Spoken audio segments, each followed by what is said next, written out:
Losako lopesami uto bisika na bisika sima na sango ya liwali ya nkumu ya mwasi Elizabeth ya mibale ya Royaume-Uni. Mwana waye ya mokolo koleka Charles ya misato ndi ya kitani na ye na bokonzi na Royaume-Uni.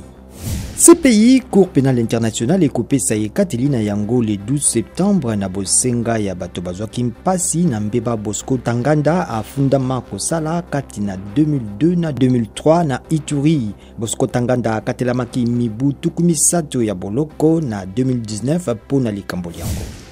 Bazuzi ba France balobi tina ya kolandela mampinga ma France na bofundami na kosundola ba civili ya Tutsi na bobomi bonene to génocide ya Rwanda na 1994 ezalite. Mangomba ya bato bazwaki mpasi na bobomi boye basengi na bazuzi kotala lisusu mokano mwango.